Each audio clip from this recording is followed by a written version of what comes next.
मेरे दोस्तों, मेरे भारतीय प्रवासियों, आपके समक्ष अपनी बात को लेकर आया हूँ। पहले तो मैं सभी प्रवासी भारतीयों का तहे दिल से आभार व्यक्त करता हूँ कि जितना प्यार आप लोगों ने मुझे दिया है उसके लिए मैं कृतार्थ हूँ। जो गालियाँ दी हैं, बड़ा आनंद आया जीवन में। ऐसा लगा मानो फूलों की बरसात हो रही है। धन्य है। हमने 27 अप्रैल से 29 अप्रैल तक एक निवेदन किया कि आप तहजीब से बोलिए। नहीं समझ में आया, ठीक। दोस्तों, मेरे भारतीयों, उत्तराखंड की संस्कृति ये कहती है कि अगर हमने अनुरोध किया तो आपको अच्छा नहीं लगा, ठीक। और आपने क्या किया?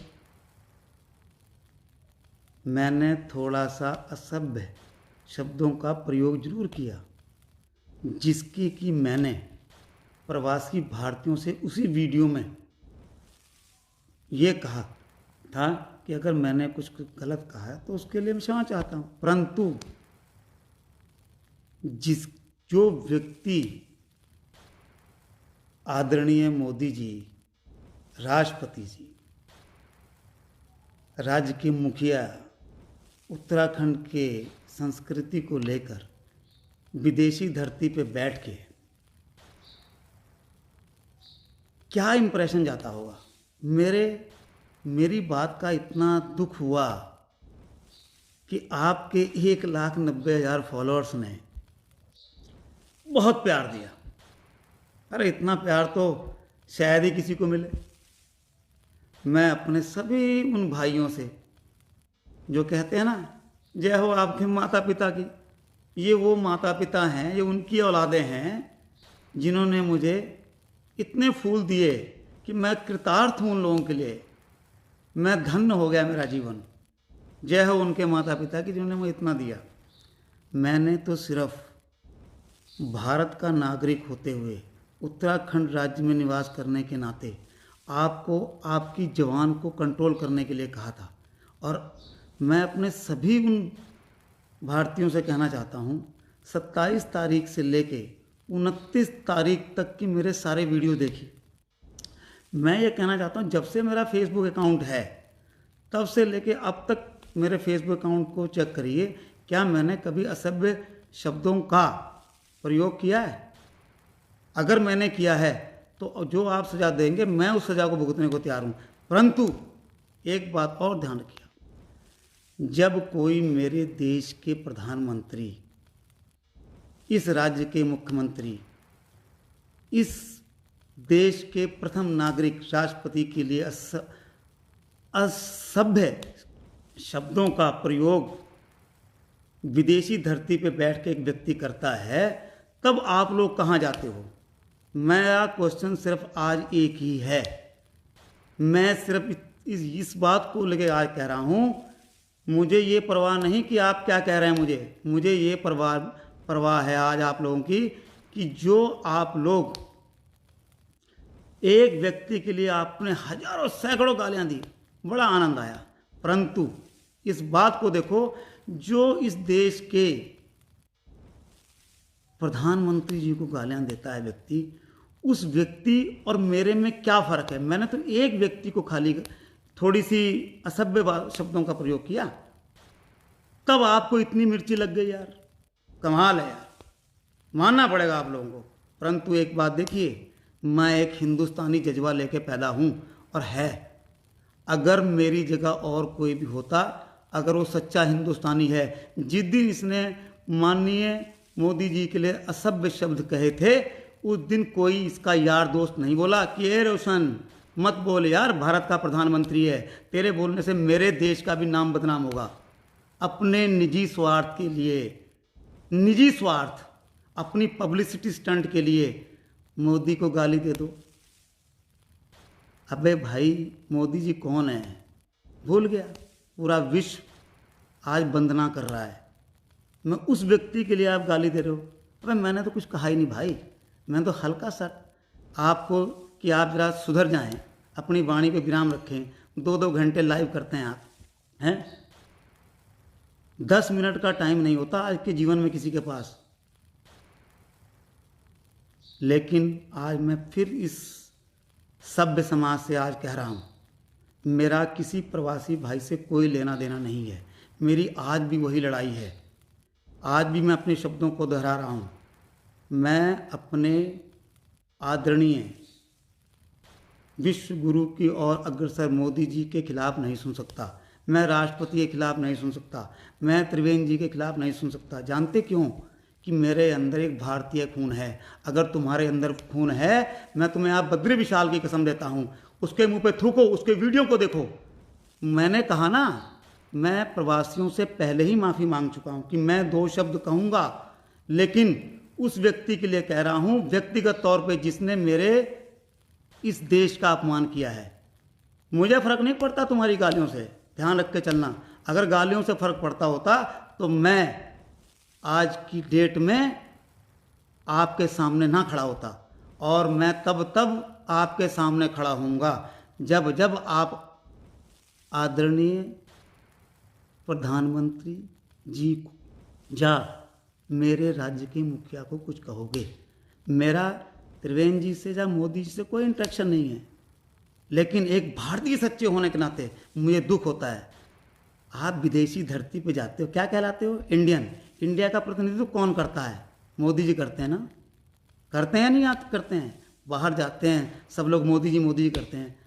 अरे यार, मैं सोचता हूँ कैसे लोग हैं आप लोग यार, जो अपने प्रधानमंत्री के लिए गालियाँ सुन लेते हो यार।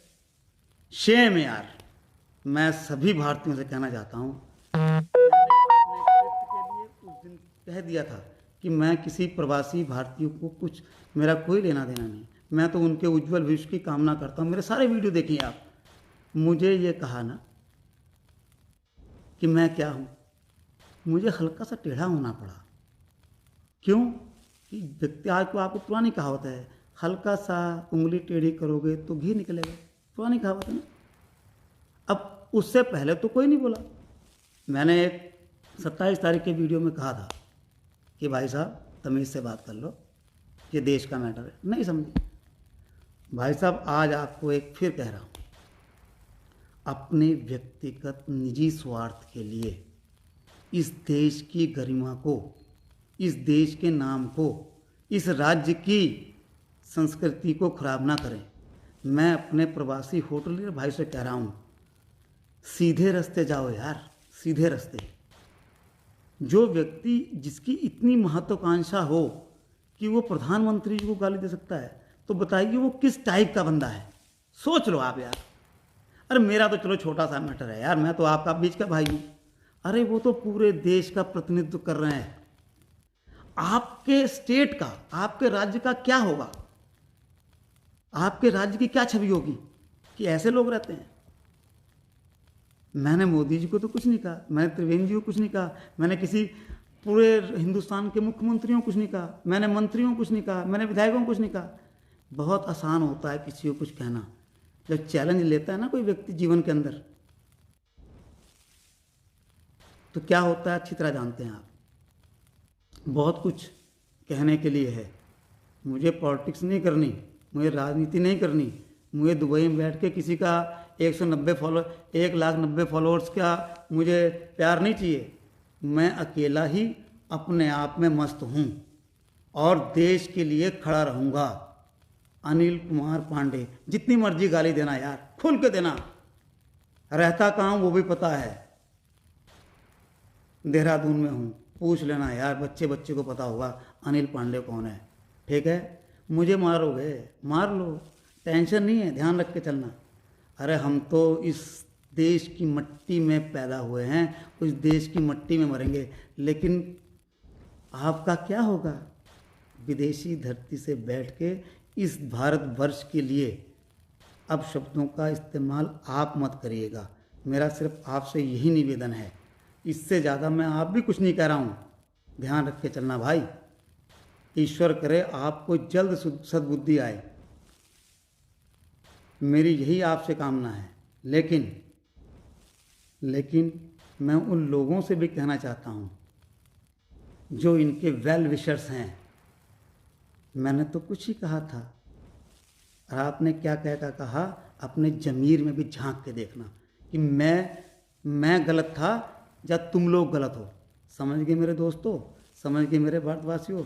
मैं एक बार पुनः, ये तो उस समाज के लिए थी जिन लोगों ने मुझे ऐसे ऐसे मंत्र दिए कि मैं उनका कृतज्ञ हूँ। मैं भारत की उस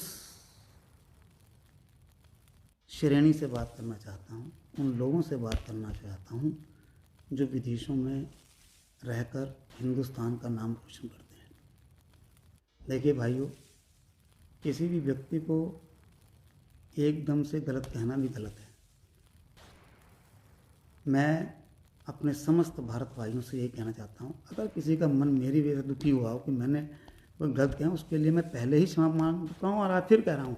लेकिन उस व्यक्ति विशेष से मेरा हमेशा का सामना रहेगा जब तक कि वो अपनी वाणी में सभ्यता का परिचालन नहीं करें।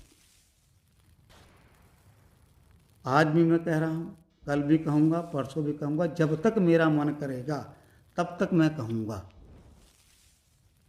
जब देश की बात आती है ना, अगर खून है शरीर के अंदर तो गर्मी पैदा होगी, और जब खून नहीं पानी हो जाएगा।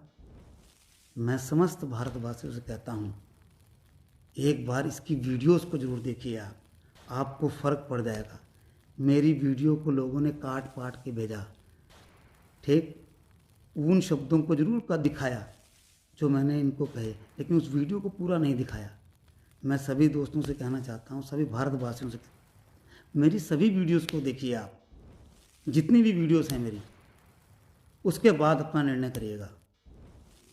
ज़्यादा कुछ ना बोलते हुए मेरे भाइयों, मेरे पास तो इतना वक्त नहीं है, आपका भी वक्त नहीं खराब करूँगा। फ़र्क आपको खुद ही दिखाई देगा। मैं भारत का निवासी, उत्तराखंड का निवासी, इस देश, इस राज्य की गरिमा को बचाने के लिए अगर मुझे कुछ भी करना पड़ेगा तो मैं करूँगा। जय हिंद, जय भारत। आप लोगों का बहुत बहुत धन्यवाद जो आप लोग मेरे से जुड़े। इन्हीं शब्दों के साथ मैं विराम चाहता हूँ। धन्यवाद।